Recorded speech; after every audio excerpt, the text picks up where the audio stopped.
किसी से मेहरबानी मांगना अपनी आजादी बेचने के बराबर है। तो दोस्तों, गांधी जी का एक बहुत ही अच्छा थॉट कि अगर आप किसी के सामने गिड़गिड़ाते हैं, किसी के सामने हाथ पैर जोड़ करके कोई चीज आपको मिलती है, तो आप अपनी आजादी को खो देते हैं। तो दोस्तों, आज हम उन्हीं महान व्यक्ति महात्मा गांधी जी के बारे में जानने वाले हैं और ये क्लास 12th का पहला चैप्टर प्रो सेक्शन से है, इंडियन सिविलाइजेशन एंड कल्चर, जिसको आज हम लोग बच्चे की तरह बारीकी से एक एक चीजों को लाइन बाय लाइन पढ़ने वाले हैं। तो दोस्तों, वीडियो में लास्ट तक बने रहेंगे और हमारे इस चैनल पर नए हैं तो जरूर से सब्सक्राइब कर देंगे और अपने दोस्तों को जरूर से भेज देंगे और कमेंट करके जरूर बताएंगे कैसा लगा वीडियो, आपको समझ में आया कि नहीं आया। एकदम लाइन बाय लाइन पढ़ने वाले हैं। तो जैसा कि आप लोग देख ही रहे हैं, हम लोग क्लास 12th में रेनबो पार्ट 2 का जो पहला चैप्टर है, इंडियन सिविलाइजेशन एंड कल्चर, जो महात्मा गांधी जी के द्वारा लिखा गया है, उनको आज हम लोग पढ़ने वाले हैं। तो स्टार्ट करते हैं बाबू, बिना देर किए, क्योंकि लाइन बाय लाइन पढ़ने में वक्त बहुत ज्यादा लग सकता है और चीजें बहुत बड़ी है, उसको लाइन बाय लाइन बहुत अच्छे से पढ़ना है। और अगर आप हमारे एसआरसी इंग्लिश क्लासेस के ऑनलाइन कोर्स से जुड़ना चाहते हैं तो डिस्क्रिप्शन में लिंक है, आप वहां से डाउनलोड करें ऐप को और इंस्टॉल करें और उसके बाद कोर्स में ज्वाइन हो जाएं। एकदम बिल्कुल मिनिमम फी में आप पूरे साल पढ़ाई को एंजॉय कर सकते हैं, हंसते खेलते पढ़ाई कर सकते हैं। चलिए स्टार्ट करते हैं आज के पढ़ाई को।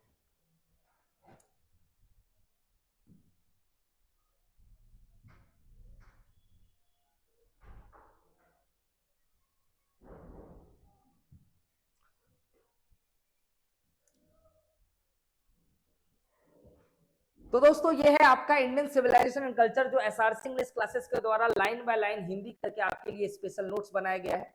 अगर आप इस नोट्स को डाउनलोड करना चाहते हैं तो आप हमारे कोर्स को एनरोल करें, वहां पे आपको बिल्कुल फ्री में बुक्स मिल जाएंगे, आप वहां से पढ़ाई कर सकते हैं।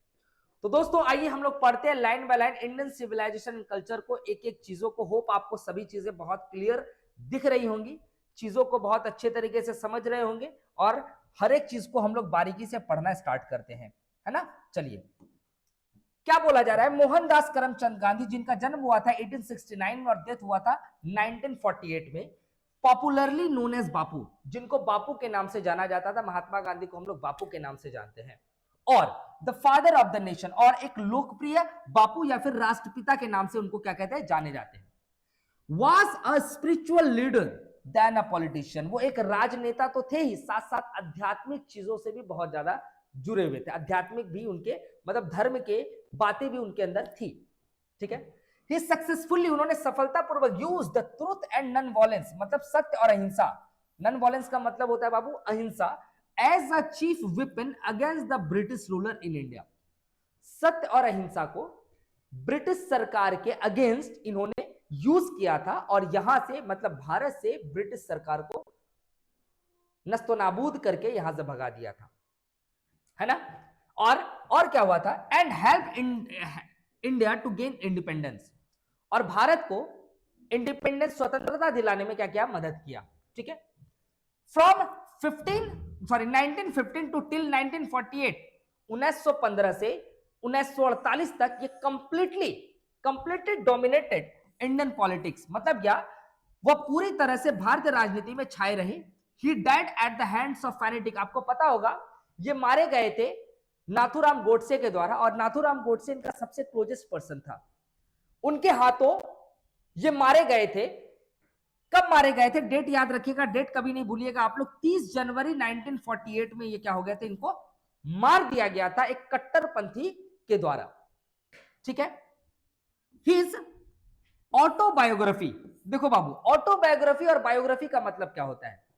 बायोग्राफी का मतलब होता है आत्मकथा, जो जैसे मेरी आत्मकथा को किसी और ने लिखा तो वो बायोग्राफी हो गया।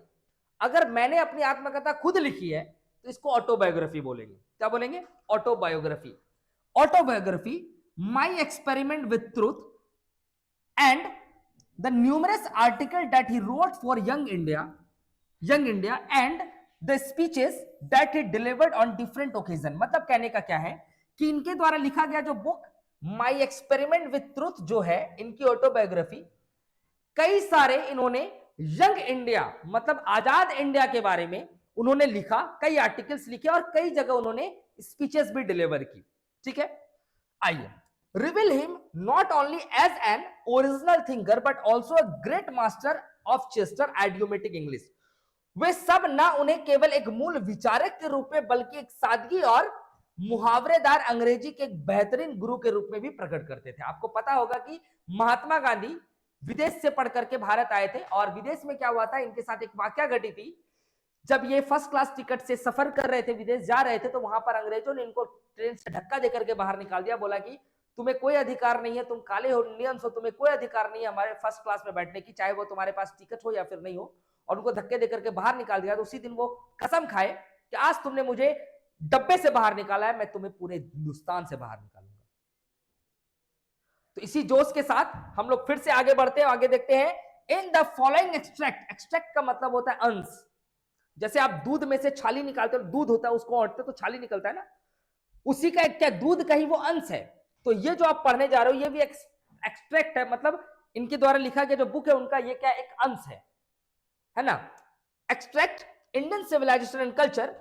Gandhi ji talks about the sound foundations of the civilisation. Gandhi ji इन्होंने इस चैप्टर में भारत की सभ्यता की नींव के बारे में बात की है, वो कैसे बोया गया और आज हम लोग उनका कैसे पालन कर रहे हैं उनके बारे में बात की है। ठीक है, which has successfully withstood the passage of time, जिसने समय के साथ सफलतापूर्वक मुकाबला किया। समय बदलता गया, कई रूपों में बदला और हमारी सभ्यता उसी जगह अपने कल्चर के लिए अडिग रही, कल्चर हम लोग चेंज नहीं किए। तो ये थे हमारे महात्मा गांधी जी के बारे में जो मैंने आपको डिटेल बताया। इसके बाद मैं आपको लाइन बाय लाइन हर एक चीजों को बताऊंगा, समरी बताऊंगा, ऑब्जेक्टिव बताऊंगा, क्वेश्चन आंसर बताऊंगा, एवरीथिंग कराऊंगा। पहले हम लोग बच्चे की तरह लाइन बाय लाइन पढ़ लेते हैं, जैसा आपने थंबनेल में देखा, बच्चे की तरह हम लोग पढ़ने वाले, बच्चे की तरह सीखने वाले। क्लियर है? आइए नेक्स्ट।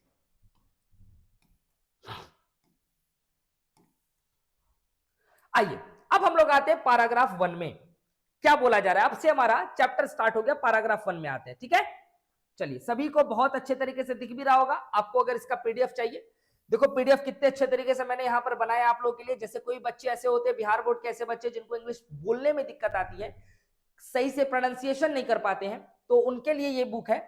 जैसे कोई बच्चे नहीं पढ़ पाएंगे, आई बिलीव दैट, तो यहां पर मैंने लिख दिया आई बिलीव दैट। हिंदी तो है ही यहाँ पे, मानता हूं, लेकिन मैंने यहाँ पर इनका हिंदी भी करके दे दिया है कि कोई बच्चे को अगर दिक्कत हो तो आप यहां से भी प्रोनाउंसिएशन को कर सकते हैं। आई बिलीव दैट, मैं मानता हूं कि civilisation India has evolved is not to beaten in the world. Bharat में विकसित सभ्यता को दुनिया में चुनौती नहीं दिया जा सकता। भारत जो आज विकसित है, इसे पूरी दुनिया में कोई भी चुनौती नहीं दे सकता है। Nothing can equal seeds sown by our ancestor. हमारे पूर्वजों द्वारा जो बोए गए बीज है उसके बराबर कुछ नहीं हो सकता। हमारे पूर्वजों ने जो हमें आचरण दिया, हमारे पूर्वजों ने जो हमें धर्म दिया, हमारे पूर्वजों ने जो हमें संस्कार दिया है, उनका बीज कोई नहीं बो सकता। उनके द्वारा जो ऐसा बीज दोबारा ऐसा नहीं हो सकता है ना, उसी चीज को बताया जा रहा है। रोम वेंट, रोम चले गए। Greek shared the same fate, the might of the pharaohs was broken. Rome दुनिया से मिट गया, ग्रीक का भी वही हाल हो गया। फॉरेन का बल टूट गए। Japan has become westernised, Japan भी पश्चिमी देश जैसा हो गया। Of China nothing can be said, China का तो कुछ कहा ही नहीं जा सकता।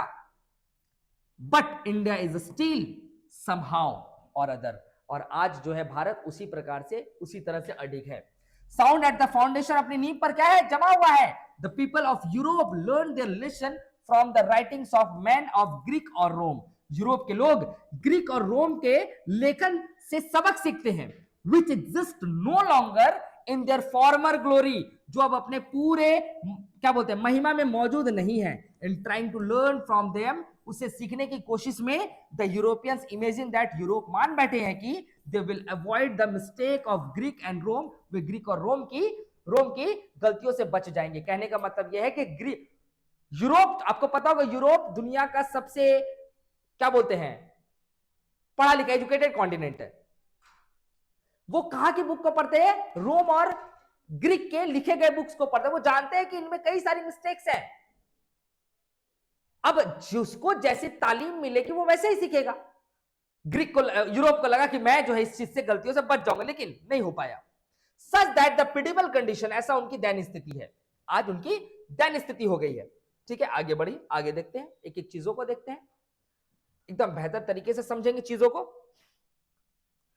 इन the midst of all this Indian remains immovable and that her glory, इन सब के बीच भारत अचल रहा। मतलब भारत के सामने कई सारी परेशानियां आई, लेकिन फिर भी भारत क्या रहा, अडिग रहा, भारत कभी भी बदला नहीं। It is the charge against Indian that, Bharat के खिलाफ आरोप है, her people are so uncivilised, ये भारत के ऊपर चार्ज है कि भारत के लोग, भारत के जो व्यक्ति हैं, ये अनसिविलाइज्ड है, इग्नोरेंट है एंड स्टॉल्ड है, मतलब बेवकूफ है, इनको कोई दिमाग नहीं। भारत के लोग कोई मतलब बिना मतलब का ये उंगली कर रहे हैं। अब हमें अगर कोई उंगली करे तो बर्दाश्त थोड़ी होगा, हम तो चढ़ करके दो तो उंगली करेंगे उसके, या उसके लोगों पे अशिक्षित, अज्ञान या बेवकूफ है। That is not possible to induce them to adopt any changes, कि उन्हें किसी भी परिवर्तन को अपनाने के लिए प्रेरित करना संभव नहीं है। It is the charge really against our merit, वास्तव में ये हमारी योग्यता के खिलाफ आरोप है। What we have tested and found true on the evil of experience, जिसने हमें अपने अनुभवों की निराई पर परखा और सही पाया। We dare not to change, हमें इसको चेंज करने की आवश्यकता बिल्कुल भी नहीं है। Many thrust their advice upon India, कईयों ने भारत पर अपनी सलाह थोपी, and she remained steady, this is her beauty, वह भारत स्थिर रही और हमारी सुंदरता यही है। It is the seat anchor of our hope, यह हमारे उम्मीदों का क्या है, मुख्य आधार है। हम अपने दम पर बहुत कुछ कर लिए हैं, हमें किसी की आवश्यकता नहीं है, हमें कोई अपनी एडवाइस नहीं थोपेगा। हमारे ऊपर आरोप लगाया गया है कि हम अनसिविलाइज्ड हैं, बात समझिएगा, ठीक है। आइए नेक्स्ट, आगे बेहतर तरीके से आपको समझ में आएगी बाबू, एक एक चीज समझ में आएगी, आप चीजों को बहुत अच्छे से लीजिए। इस तरह से तो पूरे यूट्यूब में नहीं बताया गया है, पूरे यूट्यूब में ऐसा आपको नहीं देखने को मिलेगा। आप कई चैनल को देख लो, कई चीजों को देख लो, मुझे नहीं लगता कि इस तरह से लाइन बाय लाइन आपको बच्चे की तरह एक एक चीज कोई पढ़ा रहा है। चलिए आइए नेक्स्ट आते हैं। Civilisation is the mode of conduct which points out to man the path of duty, सभ्यता वह आचरण है जो इंसान के कर्तव्यों को पथ पर बताती है। सभ्यता, अगर आप के अंदर अच्छी तालीम नहीं रहेगी, आपके अंदर सभ्यता नहीं रहेगी, मोरालिटी नहीं रहेगी, तो आप किसी भी काम को करोगे वो अनसक्सेसफुल ही होगा। आपको कहीं ना कहीं कोई भी काम को करने के लिए एक परमानेंट डिसिप्लिन चाहिए उस चीजों को अडॉप्ट करने के लिए। तो हमारी सभ्यता, भारत की सभ्यता इसी चीज को बताती है। Performance to of duty and observance of the morality are the convertible terms, कर्तव्यों का प्रदर्शन और नैतिकता का पालन परिवर्तनीय नियम है। To observe morality is not to attend the mystery of over our mind and our passion, नैतिकता का पालन करना हमारे मन और हमारे जुनून का सामर्थ्य प्राप्त करना है। So doing we know ourselves, ऐसा करने से हम खुद को जानते हैं। The Gujarati equivalent the civilisation means good conduct, Gujarati जो है, गुजरात में सिविलाइजेशन का मतलब होता है अच्छी आचरण, अच्छी चीजें, अच्छी विचार, सिविलाइजेशन का मतलब होता है। गुजरात के सभ्यता में अर्थ है क्या, अच्छी आचरण। पैराग्राफ 4 में आते हैं। If the definition be correct, then India has many writers have shown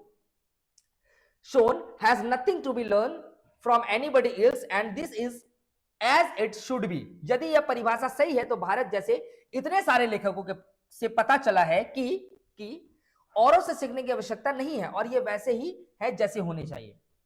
मतलब भारत के कई ऐसे लेखक जो महान है, ज्ञानी है, उन्होंने हमारे भारत के बारे में बताया कि हमें किसी और से सीखने की आवश्यकता नहीं है। हम ठीक है, हम जैसे अपने घर पे हैं, हमें किसी और को बेइज्जत करना, हमें किसी और की तरह बनना हमको इच्छा नहीं है। वी कांट डू इट, हम नहीं कर सकते इस चीज को। Paragraph 5, we notice that our mind is restless bird, हम लोग ये नोटिस करते हैं कि हमारा दिमाग एक अशांत चिड़िया है। हमारे माइंड में दिन भर में कई करोड़ों थॉट्स आते हैं, लाखों थॉट्स आते हैं, एक अशांत चिड़िया है, ठीक है। The more it gets, the more it wants and still remain unsatisfied, हम लोग इसको जितना देंगे ये और चाहेगा और फिर भी अनसेटिस्फाइड रहेगा, फिर भी ये सेटिस्फाई नहीं रहेगा, ठीक है। The more we indulge our passions, the more unbridled they become, जितना अधिक हम अपनी भावनाओं में लिप्त होंगे उतना ही बेलगाम होगा। Our ancestors therefore set limitation of our individuals, हमारे भोग विलास के लिए एक सीमा को निर्धारित कर दिया। मतलब क्या, हमारे जो पूर्वज थे हमें खुश रहने के लिए, हमें क्या बोलते हैं, अपनी इच्छाओं को व्यक्त करने के लिए एक लिमिटेशन लगा दिया है।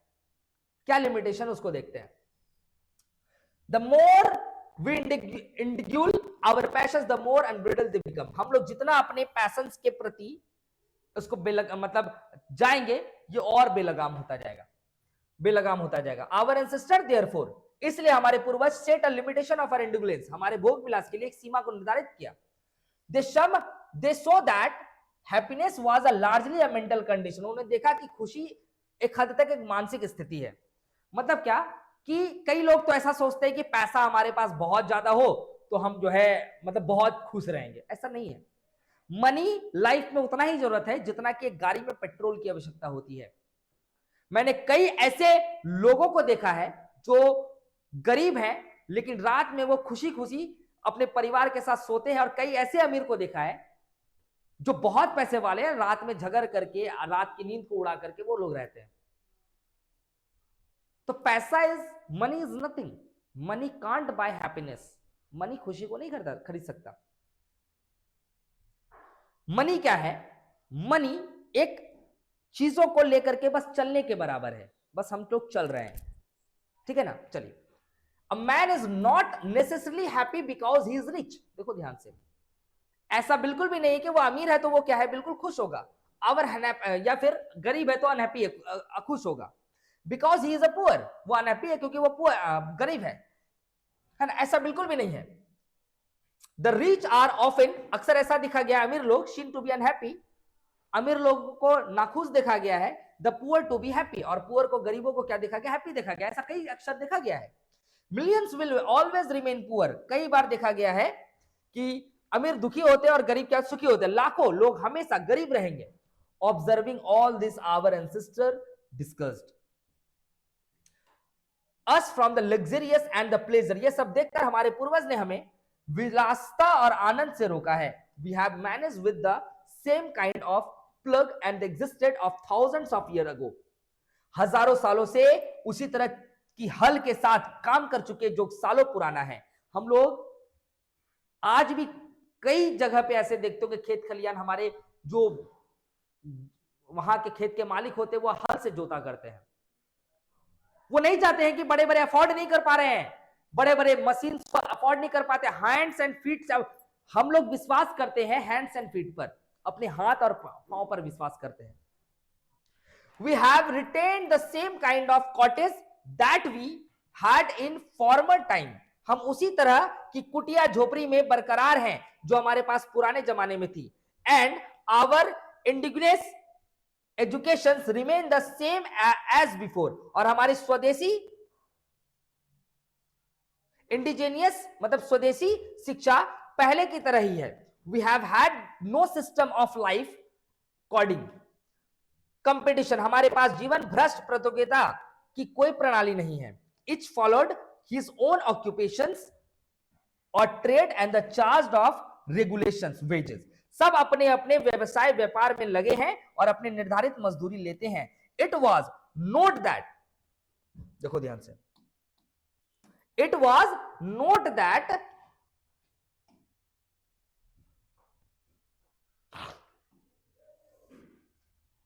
was note that we did not know how to invent machinery, ऐसा नहीं था कि हमें मेसनरी का आविष्कार करने से का तरीका पता नहीं था। But our forefather knew that, बल्कि हमारे पूर्वज को पता था।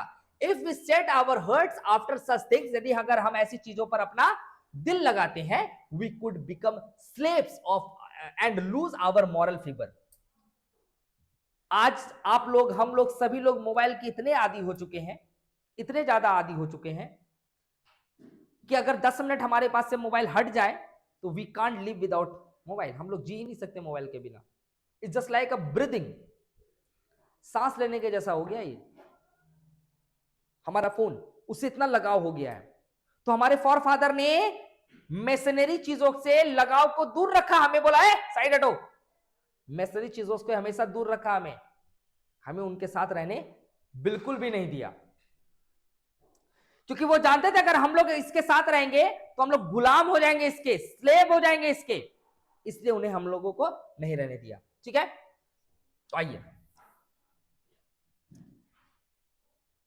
दे देयरफॉर, वे इसलिए, after due deliberations decide that we should only do what we could with our hands and feet. वो इस चीज को बताए कि हम लोग सिर्फ वही चीज करते हैं जो आप अपने हाथ से और अपने पांव से कर सकते हो, उतना ही हम लोग करते हैं। हमें नहीं चाहिए बहुत ज्यादा चीज, हम लोग खुश है अपने घर में, हमें नहीं चाहिए विरासतों वाली जिंदगी, we don't need any luxurious life. I trust our hand and our feet, हम लोग विश्वास रखते हैं अपने हाथ और अपने पांव पर। ठीक है, आइए, दे सो दैट, उन्होंने दिखाया कि our real happiness is the health, हमारी रियल खुशी क्या है, वो हेल्थ है। Our health is better, health is wealth, स्वास्थ्य ही धन है। आप दिन रात अचर कचर मचर खा रहे हो, आपका हेल्थ पूरा बिगड़ रहा है, आप बहुत पैसा कमा रहे हो, कितना दिन भोगोगे? कितना दिन भोगेंगे इस पैसे को? भोग ही नहीं सकते, क्योंकि हमें सभी चीजों को बाद में स्वास्थ्य को पहले रखना पड़ेगा। तो अगर रियल हैप्पीनेस इज हेल्थ, हमारी जो रियल हैप्पीनेस है वो क्या, हमारी मेंटल कंडीशन है। हम स्वस्थ हैं तो खुश हैं। कई लोग तो आज ऐसे हैं ना, पैसे तो अपार हैं लेकिन उनको कई जगह से बीमारियों ने घेर रखा है, दिन रात डॉक्टर के पास डॉक्टर। आप जितना पैसा कमाओगे, जिस हिसाब से कमाओगे उस हिसाब से दोगे भी, दोगे भी, दोगे भी। तो इससे बेहतर क्या है, कमाएंगे कम, स्वास्थ्य पर ज्यादा ध्यान देंगे, सुबह मॉर्निंग वॉक करेंगे, दौड़ने जाएंगे, अपने हेल्थ पर पूरा प्रॉपर ध्यान रखें देंगे, है ना। Consistent in the proper use of hands and feet, अगर हम लोग मशीनरी चीजों को उपयोग करेंगे तो हमारा हैंड्स एंड फीट वर्क नहीं करेगा और हम लोग क्या हो जाएंगे, स्लेव बन जाएंगे, और हमारे स्वास्थ्य भी क्या हो जाएगी खराब। अगर हम लोग अपने बॉडी को यूज करते जाएंगे, मशीन भी पड़े पड़े खराब हो जाता है, तो फिर भी हम लोग इंसान हैं, तो हमें तो अपने हाथ पांव का यूज करना पड़ेगा ना। हमें अपने पेट के ऊपर प्लैनेट बना करके नहीं चलना है, ऐसे करके, ऐसे ऐसे प्लैनेट बना करके नहीं चलना है। कई लोग देखते हैं अपने पेट पर एक प्लैनेट को लेकर के, जुपिटर को लेकर के चलते हैं, ऐसे ऐसे करके ढूंढते रहते हैं, हमें वैसे लेकर नहीं चलना। स्वस्थ रहना है, सिक्स पैक बना हुआ रहना चाहिए, स्वस्थ रहेंगे, शेड्यूल रहेंगे एकदम, है ना। हालांकि बहुत अलग है कि मैं थोड़ा सा नहीं हूं। आइए नेक्स्ट, पैराग्राफ 7। मजा आ रहा है? कमेंट जरूर कीजिएगा। आप लोग चीजों को बेहतर तरीके से समझ रहे हैं, चीजें बहुत अच्छे से समझ में आ रही है तो जरूर से कमेंट कीजिएगा। क्या, चलिए आगे। They further reasoned the large cities were a snare and a useless uncrumbness and that people would not be happy in them। उन्होंने आगे तर्क दिया कि बड़े शहर प्रलोभन का एक जाल है तथा बेकार की एक बोझ है और जिसमें लोग खुश नहीं रह पाएंगे। मतलब क्या, बड़े बड़े लोगों का गांव में जो रहते हैं उनका सपना होता है कि बड़े बड़े शहर जाएंगे, कमाएंगे, खाएंगे। अरे बड़े शहर एक जाल है, जाल। अगर वहां गए, कहीं ना कहीं अगर आप गलत पचड़े में फंस गए, झंडबा जिंदगी, फिर भी घमंडबा, है ना। That there would be gangs of thieves, वहां पर चोरों का एक गैंग होता है, and robbers, prostitutions and vice flourishing in them, वैश्यावृत्ति और बुराइयों का ये फले फूलेंगे। वहां पर बुराई बुराई चीज होती है, वैश्यावृत्ति होती है, कोठे पर लोग नाचते हैं, चोर उचक्के होते हैं, बड़े बड़े शहर में ये सब कहानी होती है। They were therefore satisfied with the small village, इसलिए वे लोग जो है छोटे से गांव में ही क्या थे, संतुष्ट थे। They saw that kings and their swords were inferior to the sword of ethics, उन्होंने देखा है कि राजाओं और उनकी तलवारें नैतिकता की तलवार के आगे बेकार हैं। And they therefore held to the क्या है, sovereigns of the earth to be inferior to the rishis and the fakirs, और इसलिए उन्होंने धरती के राजाओं को ऋषि और फकीरों से नीचे समझा है। ऋषि एंड फकीर, राजाओं को उनसे नीचे रखा गया है ना। A nation with a constitutions like this a filter to teach others than to learn from others. एक ऐसी राष्ट्र संविधान जो दूसरों से सीखने के बजाय सिखाने में सक्षम हो। This nation had courts, lawyers and doctors but they were all within bounds. इस देश में अदालत, वकील और डॉक्टर थे, लेकिन वे सभी सीमा के भीतर थे। Everybody knew that these professions were not particularly these nations were not particularly superior. Moreover, this क्या है, vakils and vaids did not rob people, they were considered people's dependent, not their masters. इसके अलावा वे वकील और डॉक्टरों को लोग लूटते नहीं थे, वे लोग पे आश्रित समझे जाते थे। कहने का मतलब क्या, बड़े बड़े शहरों में देखेंगे कि जो लोग वकील या पुलिस या डॉक्टर के पचड़े में फंस गया तो समझ लो अपना पूरा प्रॉपर्टी बेच करके जाना पड़ेगा। लेकिन पुराने जमाने में वकील, वैद्य, ये सब क्या सोचते थे कि हम उनके ऊपर डिपेंडेंट, हमको उसको लूटना नहीं। जस्टिस वाज टॉलरेबली फेयर, न्याय संगत निष्पक्ष था। The ordinary rule was to avoid court, साधारण नियम अदालतों से बचने के लिए था। There were no thoughts of lure people into them, इसमें लोगों को लुभाने के लिए कोई व्यवस्था नहीं थी। This evil too was the noticeable only in the rounded क्या है कैपिटल्स, यह बुराई भी सिर्फ राजधानियों और उनके आसपास के पास देखी जाती थी। मतलब क्या, ये बड़े बड़े जो यही कोर्ट कचहरी वाला जो पिक्चर दिखाया जाता है, ये बड़े बड़े राजधानी या फिर उसके आसपास के शहरों में होता था। The common people lived independently, आम लोग स्वतंत्र रूप से रहते थे। And the followed their agricultural occupation, और अपना व्यवसाय करते थे। They enjoy true home rule, वे घर की आजादी को ही सच्चा आनंद मानते थे। घर की आजादी को ही क्या मानते थे, सच्चा आनंद मानते थे। The Indian civilization as described by me has been so described by its क्या है, its victories, भारतीय सभ्यता जैसे कि मेरे द्वारा वर्णित है, इसके तरफदार शुभचिंतक द्वारा इसी तरह से वर्णित किया गया है। मतलब क्या, जैसे ये महात्मा गांधी ने वर्णन किया है भारत की सभ्यता को, भारत से जो प्यार करते हैं, भारत का से जिनको स्नेह है, वो भी इसी प्रकार से भारत को व्यक्त करते हैं। ठीक है। In no part of the world and under no civilisation have all man attendant perfections, दुनिया में किसी भी हिस्से में और कोई भी सभ्यता में वहां के सभी लोग सिद्धि को प्राप्त नहीं कर पाते थे। The tendency of the Indian civilisation is to elevate the moral beings, that of the western civilisation is to propagate immorality. Bharat की सभ्यता की क्या टेंडेंसी है, वो मोरालिटी को प्रोपोगेट करेंगे, मोरालिटी को फैलाएंगे, और वेस्टर्न सिविलाइजेशन क्या क्या, वो इमोरलिटी को फैलाएंगे। ठीक है। The latter is godless, the former is based on the belief in God, बाद वाला ईश्वरहीन है, पूर्व वाला ईश्वर में क्या विश्वास रखने वाला, so understanding and so believing, बहुत ही समझने लायक और बहुत ही विश्वास करने योग्य है। It behaves every lover of India to changing to the whole civilization even as the child clinging to the mother's breast।